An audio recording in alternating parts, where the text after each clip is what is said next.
Hello दोस्तों, स्वागत है हमारे YouTube channel education with Anil sir में। दोस्तों, आप सभी लोग कैसे हैं? आशा करते हैं कि मस्त होंगे। तो दोस्तों, आज हम आप सभी के लिए पुनः एक बार फिर से लेकर आए हैं सामान्य ज्ञान जीके जीएस के मोस्ट इम्पॉर्टेंट टॉप 50 प्रश्नोत्तर, जो आप सभी के लिए परीक्षा के दृष्टिकोण से बहुत ही महत्वपूर्ण एवं उपयोगी है। दोस्तों, जितने भी क्वेश्चन हैं, इंपॉर्टेंट क्वेश्चन हैं, तो आप सभी लोग वीडियो के लास्ट तक बने रहिएगा। आइए वीडियो को शुरू करते हैं। और पहला सवाल है, 7 टापुओं का शहर किसे कहा जाता है? पहला सवाल है दोस्तों आप सभी के लिए, 7 टापुओं का शहर किसे कहा जाता है? इंपॉर्टेंट सवाल है दोस्तों। ये है Mumbai, Kolkata, Kochi, Vasco D gamma. तो दोस्तों, इसका सही जवाब हो जाएगा आपका 7 टापुओं का शहर मुंबई को कहा जाता है। राइट आंसर इसका आपका ऑप्शन ए हो जाएगा सही। नेक्स्ट सवाल है दोस्तों, जलियांवाला बाग हत्याकांड कब हुआ था? जलियांवाला बाग हत्याकांड कब हुआ था? तो दोस्तों, जलियांवाला बाग हत्याकांड आपका 13 अप्रैल 1919 को हुआ था। तो राइट आंसर आपका ऑप्शन ये हो जाएगा सही। नेक्स्ट अगला सवाल है दोस्तों, छोटी आंत और बड़ी आंत के जंक्शन से जुड़ी थैली को क्या कहा जाता है? छोटी आंत और बड़ी आंत के जंक्शन से जुड़ी थैली को क्या कहा जाता है? कच्छक, अस्थिकंद, अंधांत्र और अनुत्तरिक। तो दोस्तों, छोटी आंत और बड़ी आंत के जंक्शन से जुड़ी थैली को अंधांत्र कहा जाता है। तो राइट आंसर इसका ऑप्शन सी हो जाएगा सही। नेक्स्ट अगला सवाल है दोस्तों, खड़गवासला बांध भारत के किस राज्य में स्थित है? खड़गवासला बांध भारत के किस राज्य में स्थित है? पंजाब, महाराष्ट्र, उड़ीसा, कर्नाटक। तो दोस्तों, इसका सही जवाब आपका हो जाएगा महाराष्ट्र में। खड़गवासला बांध जो है महाराष्ट्र राज्य में स्थित है। तो राइट आंसर आपका ऑप्शन बी हो जाएगा सही। अगला सवाल है दोस्तों, कपास की खेती के लिए कौन सी मिट्टी उपयुक्त होती है? लाल मिट्टी, काली, लेटराइट, एलुवियल। तो दोस्तों, इसका सही जवाब हो जाएगा आपका काली मिट्टी। कपास की खेती के लिए काली मिट्टी सबसे उपयुक्त मानी जाती है। इसका राइट आंसर आपका ऑप्शन बी हो जाएगा सही। नेक्स्ट सवाल है दोस्तों, दादा साहेब फाल्के पुरस्कार की शुरुआत कब हुई थी? दादा साहब फाल्के पुरस्कार की शुरुआत कब हुई थी? 1963, 1966, 1969, 1970। तो दोस्तों, इसका सही जवाब हो जाएगा आपका 1969 में। दादा साहब फाल्के पुरस्कार की शुरुआत 1969 में हुई थी। तो राइट आंसर इसका ऑप्शन सी सही हो जाएगा दोस्तों। इंपॉर्टेंट सवाल है। नेक्स्ट अगला सवाल है दोस्तों, भारत में कितने राज्य तट रेखा से लगे हुए हैं? भारत में कितने राज्य तट रेखा से लगे हुए हैं? 7, 8, 9, 10। तो दोस्तों, भारत में कुल जो है 9 राज्य तट रेखा से लगे हुए हैं। इसका राइट आंसर आपका ऑप्शन सी हो जाएगा सही, जिसमें से दोस्तों आपका number 1 Gujarat, number 2 Maharashtra, number 3 Goa, number 4 Karnataka, number 5 Kerala, number 6 Tamil Nadu, number 7 Andhra Pradesh, number 8 Orissa और नंबर 9 पश्चिम बंगाल राज्य। तो भारत में कुल जो है 9 राज्य समुद्र तट रेखा से लगे हुए हैं। इसका राइट आंसर आपका ऑप्शन सी हो जाएगा सही। वेरी वेरी इंपॉर्टेंट सवाल है दोस्तों, रट लीजिएगा। दोस्तों, वीडियो में आगे बढ़ने से पहले आप सभी से कहना है कि यदि आप हमारे चैनल पर पहली बार हैं, चैनल को सब्सक्राइब नहीं किए हैं, तो प्लीज़ चैनल को सब्सक्राइब अवश्य कर लेंगे। और दोस्तों, वीडियो पसंद आए तो लाइक एंड शेयर करना नहीं भूलिएगा।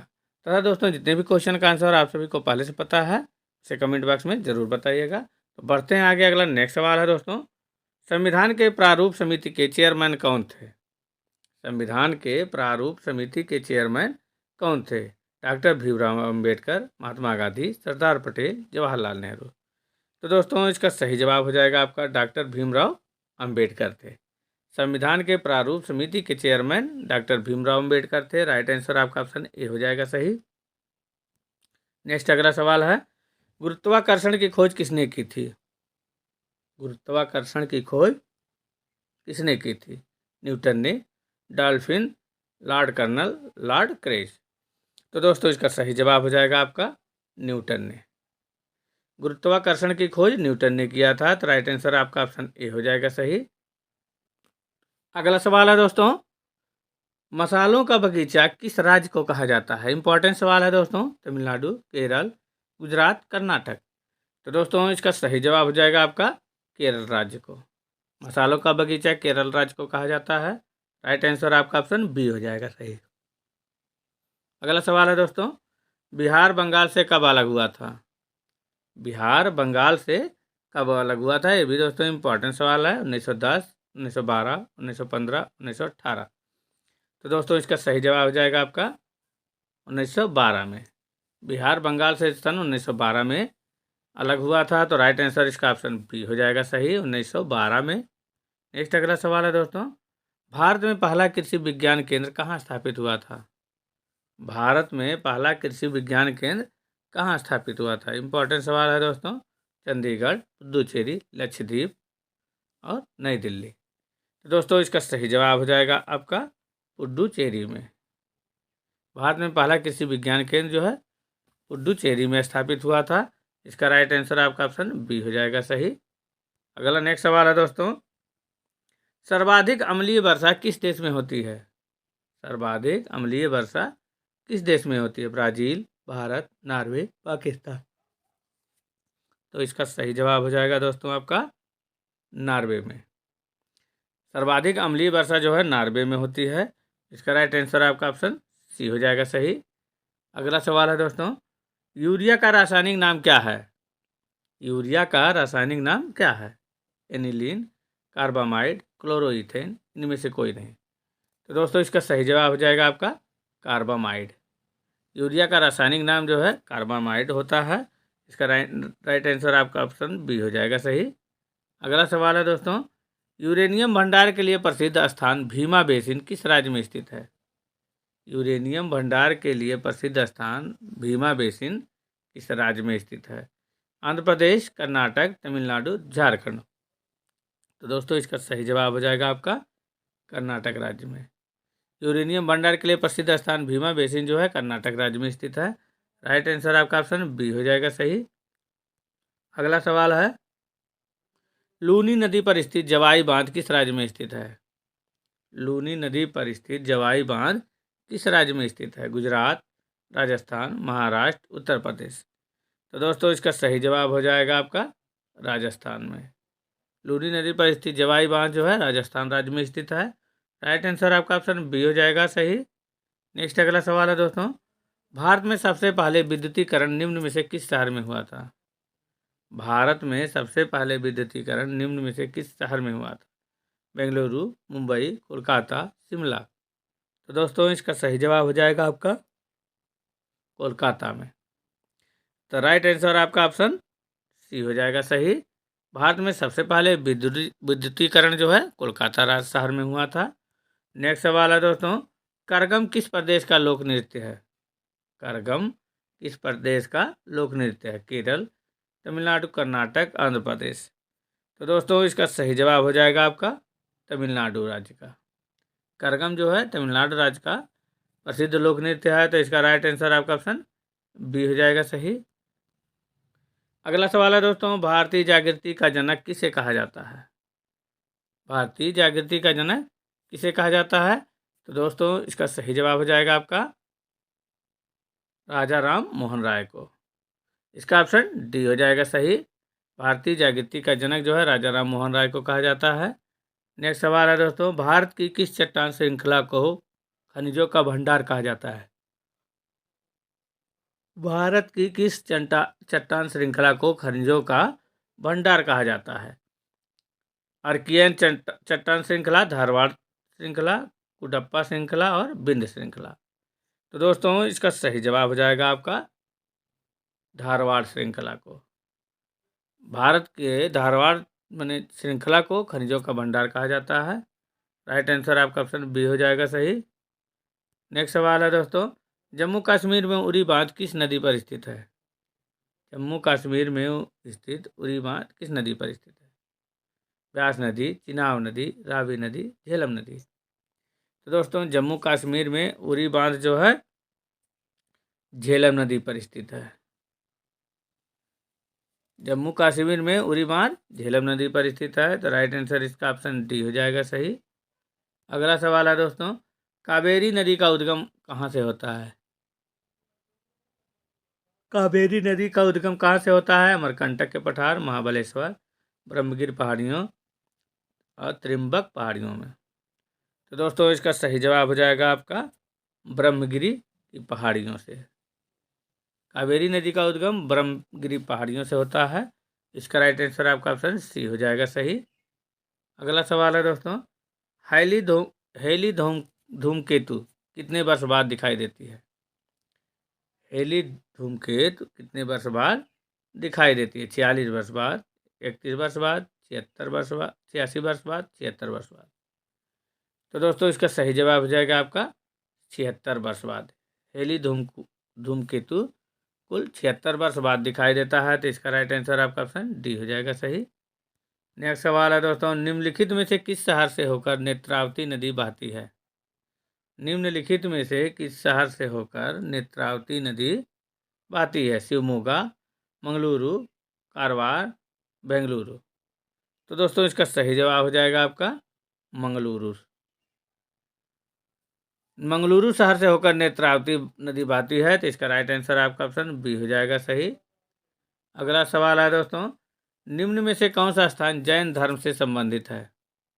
निम्न में से कौन सा स्थान जैन धर्म से संबंधित है? श्रवणबेलगोला, पालिताना, खंडगिरी, रत्नागिरी। तो दोस्तों इसका सही जवाब हो जाएगा आपका रत्नागिरी। राइट आंसर इसका ऑप्शन डी हो जाएगा सही। रत्नागिरी जो स्थान है दोस्तों जैन धर्म से संबंधित है। तो राइट आंसर इसका ऑप्शन डी हो जाएगा सही। नेक्स्ट अगला सवाल है दोस्तों, दामोदर नदी का उदय निम्नलिखित में से किस स्थान से होता है? दामोदर नदी का उदय निम्नलिखित में से किस स्थान से होता है? बृहत हिमालय, कुमाऊं हिमालय, सह्याद्री पहाड़ियाँ, छोटा नागपुर। तो दोस्तों इसका सही जवाब हो जाएगा आपका छोटा नागपुर। दामोदर नदी का उदय जो है छोटा नागपुर स्थान से होता है। तो इसका राइट आंसर आपका ऑप्शन डी हो जाएगा सही। नेक्स्ट सवाल है दोस्तों, निम्नलिखित में से किस नदी का उद्गम स्थान महाबलेश्वर में है?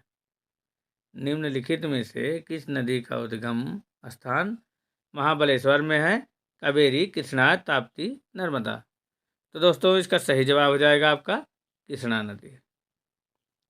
कृष्णा नदी का उद्गम स्थान महाबलेश्वर में है। तो राइट आंसर इसका ऑप्शन बी हो जाएगा सही। अगला सवाल है दोस्तों, इनमें से कौन सी नदी दक्षिण भारत की गंगा भी कही जाती है? इनमें से कौन सी नदी दक्षिण भारत की गंगा भी कही जाती है? कावेरी, तुंगभद्रा, गोदावरी, कृष्णा। तो दोस्तों इसका सही जवाब हो जाएगा आपका गोदावरी नदी को। गोदावरी नदी को जो है दक्षिण भारत की गंगा भी कहा जाता है। राइट आंसर आपका ऑप्शन सी हो जाएगा सही। अगला सवाल है दोस्तों, भारत के पहले राष्ट्रपति का क्या नाम है? भारत के पहले राष्ट्रपति का क्या नाम है? तो दोस्तों भारत के पहले राष्ट्रपति डॉक्टर राजेंद्र प्रसाद थे। इसका राइट आंसर आपका ऑप्शन बी हो जाएगा सही। नेक्स्ट सवाल है दोस्तों, वायुमंडलीय दाब मापने का पैमाना क्या है?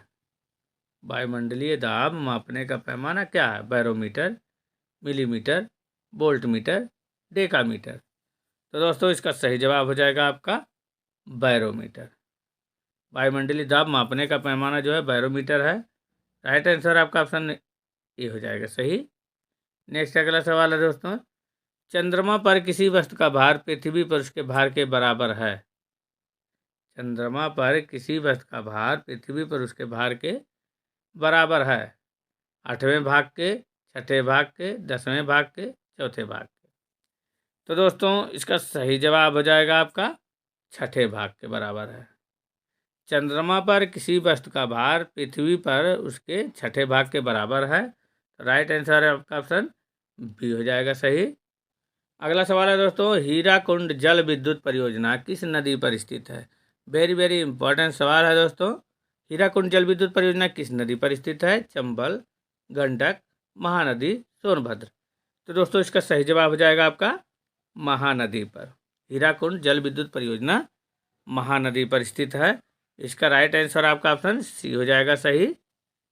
अगला सवाल है दोस्तों, भारत की सबसे बड़ी सुरंग जवाहर सुरंग इनमें से कौन से राज्य में उपस्थित है? भारत की सबसे बड़ी सुरंग जवाहर सुरंग इनमें से कौन से राज्य में उपस्थित है? राजस्थान, पश्चिम बंगाल, जम्मू और कश्मीर, हिमाचल प्रदेश। तो दोस्तों इसका सही जवाब हो जाएगा आपका जम्मू और कश्मीर राज्य में। राइट आंसर आपका ऑप्शन सी हो जाएगा सही। अगला सवाल है दोस्तों, अमीबा में कुल कितने सेल यानी कोशिका होते हैं? अमीबा में कुल कितने सेल यानी कोशिका होते हैं?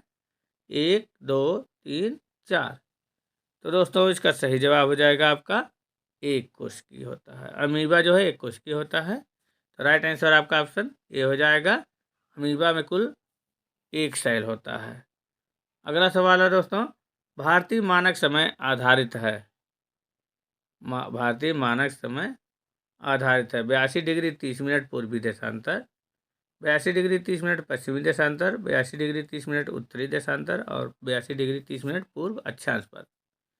तो दोस्तों एक क्वेश्चन इम्पॉर्टेंट क्वेश्चन है, कई बार परीक्षा में पूछा गया है।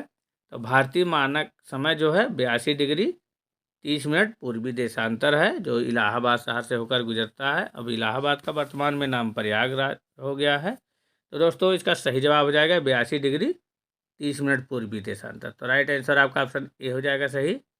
नेक्स्ट अगला सवाल है दोस्तों, फिरोज शाह कोटला क्रिकेट स्टेडियम कहाँ पर है? फिरोज शाह कोटला क्रिकेट स्टेडियम कहाँ पर है? कोलकाता, नई दिल्ली, मुंबई, चेन्नई। तो दोस्तों इसका सही जवाब हो जाएगा आपका नई दिल्ली में। फिरोज शाह कोटला क्रिकेट स्टेडियम जो है नई दिल्ली में स्थित है। राइट आंसर आपका ऑप्शन बी हो जाएगा सही, नई दिल्ली। नेक्स्ट सवाल है दोस्तों, विश्व का सबसे बड़ा द्वीप कौन सा है? विश्व का सबसे बड़ा द्वीप कौन सा है? ग्रीनलैंड, आइसलैंड, ऑस्ट्रेलिया, अरब प्रायद्वीप। तो दोस्तों इसका सही जवाब हो जाएगा आपका ग्रीनलैंड। विश्व का सबसे बड़ा द्वीप ग्रीनलैंड द्वीप है। राइट आंसर का आपका ए हो जाएगा सही। अगला सवाल है दोस्तों, सौरमंडल में ग्रहों के अनुक्रम में बुध और पृथ्वी के बीच कौन सा ग्रह आता है? सौरमंडल में ग्रहों के अनुक्रम में बुध और पृथ्वी के बीच कौन सा ग्रह आता है? मंगल, शुक्र, बृहस्पति, अरुण। तो दोस्तों इसका सही जवाब हो जाएगा आपका अरुण, यूरेनस। तो राइट आंसर आपका ऑप्शन डी हो जाएगा सही। सौरमंडल में ग्रहों के अनुक्रम में बुध और पृथ्वी के बीच जो है अरुण यानी यूरेनस ग्रह आता है। तो राइट आंसर आपका ऑप्शन डी हो जाएगा सही। अगला सवाल है दोस्तों, नागालैंड की मुख्य भाषा कौन सी है? नागालैंड की मुख्य भाषा कौन सी है? नागा, खासी, अंग्रेजी, मिजो। तो दोस्तों इसका सही जवाब हो जाएगा अंग्रेजी। नागालैंड की मुख्य भाषा अंग्रेजी है। राइट आंसर आपका ऑप्शन सी हो जाएगा सही। नेक्स्ट अगला सवाल है दोस्तों, सतलुज नदी किस दर्रे से होकर भारत में प्रवेश करती है? सतलुज नदी किस दर्रे से होकर भारत में प्रवेश करती है? शिवकिला, नामला, तांगलांगला, जोजिला। तो दोस्तों इसका सही जवाब हो जाएगा आपका शिवकिला। सतलुज नदी जो है शिवकिला दर्रे से होकर भारत में प्रवेश करती है। तो राइट आंसर आपका ऑप्शन ये हो जाएगा सही। नेक्स्ट सवाल है दोस्तों, प्रसिद्ध मुखेश्वर मंदिर और अनंत वासुदेव मंदिर किस प्रदेश में है? प्रसिद्ध मुखेश्वर मंदिर और अनंत वासुदेव मंदिर किस प्रदेश में है? केरल, आंध्र प्रदेश, महाराष्ट्र, उड़ीसा। तो दोस्तों इसका सही जवाब हो जाएगा आपका उड़ीसा। प्रसिद्ध मुखेश्वर मंदिर और अनंत वासुदेव मंदिर उड़ीसा प्रदेश में स्थित है। तो राइट आंसर आपका ऑप्शन डी हो जाएगा सही। नेक्स्ट सवाल है दोस्तों, भारत में इनमें से कौन कौन सी खाद्य फसल का उत्पाद सबसे अधिक होता है? भारत में इनमें से कौन कौन सी खाद्य फसल का उत्पाद सबसे अधिक होता है? ज्वार, मक्का, चावल, गेहूँ। तो दोस्तों इसका सही जवाब हो जाएगा आपका चावल का। भारत में सबसे अधिक जो है चावल खाद्य फसल का उत्पाद होता है। तो राइट आंसर आपका ऑप्शन सी हो जाएगा सही। नेक्स्ट अगला सवाल है दोस्तों, रेफ्रिजरेटर में कौन सी गैस प्रयुक्त की जाती है? रेफ्रिजरेटर में कौन सी गैस प्रयुक्त की जाती है? फ्रियान, ऑक्सीजन, कार्बन, नाइट्रोजन। तो दोस्तों इसका सही जवाब हो जाएगा आपका फ्रियान गैस। रेफ्रिजरेटर में फ्रियान गैस जो है प्रयुक्त की जाती है। तो राइट आंसर आपका ऑप्शन ये हो जाएगा सही। अगला सवाल है दोस्तों, कौन सा राज्य भारत के सबसे पूर्वी भाग पर स्थित है? अरुणाचल प्रदेश, राजस्थान, उत्तर प्रदेश, पंजाब। तो दोस्तों इसका सही जवाब हो जाएगा आपका अरुणाचल प्रदेश। अरुणाचल प्रदेश राज्य जो है भारत के सबसे पूर्वी भाग पर स्थित है। इसका राइट आंसर आपका ऑप्शन ए हो जाएगा सही। अगला सवाल है दोस्तों, मोहम्मद गौरी ने जयचंद को किस युद्ध में पराजित किया था? कन्नौज का युद्ध, तराइन का प्रथम युद्ध, तराइन का दूसरा युद्ध, चंदावर का युद्ध। तो दोस्तों इसका सही जवाब हो जाएगा आपका चंदावर के युद्ध में जो है मोहम्मद गौरी ने जयचंद को पराजित किया था। राइट आंसर आपका ऑप्शन डी हो जाएगा सही। नेक्स्ट अगला सवाल है दोस्तों, गिरनार पर्वत पर स्थित सुदर्शन झील का पुनरुद्धार किसने किया? गिरनार पर्वत पर स्थित सुदर्शन झील का पुनरुद्धार किसने किया था? स्कंदगुप्त, समुद्रगुप्त, कुमारगुप्त, चंद्रगुप्त। तो दोस्तों इसका सही जवाब हो जाएगा आपका स्कंदगुप्त ने। तो राइट आंसर आपका ऑप्शन ए हो जाएगा सही। गिरनार पर्वत पर स्थित सुदर्शन झील का पुनरुद्धार स्कंदगुप्त ने किया था। नेक्स्ट अगला सवाल है दोस्तों, अरब सागर की रानी किसे कहा जाता है? अरब सागर की रानी किसे कहा जाता है? लक्षद्वीप को, वेनिस को, कोचीन को, सूरत को। यह दोस्तों आप सभी के लिए टेस्ट क्वेश्चन। इसका आंसर आप लोग दोस्तों कमेंट बॉक्स में ज़रूर दीजिएगा। अरब सागर की रानी किसे कहा जाता है? तो दोस्तों वीडियो आप सभी को कैसा लगा कमेंट बॉक्स में ज़रूर बताइएगा, और अच्छा लगा होगा तो लाइक एंड शेयर करना नहीं भूलिएगा। तो दोस्तों यदि आपने अभी तक हमारे चैनल को सब्सक्राइब नहीं किया तो प्लीज़ आप सभी लोग चैनल को सब्सक्राइब अवश्य कर लेंगे। मिलते हैं ऐसे ही इंपॉर्टेंट वीडियो के साथ, तब तक के लिए दोस्तों धन्यवाद।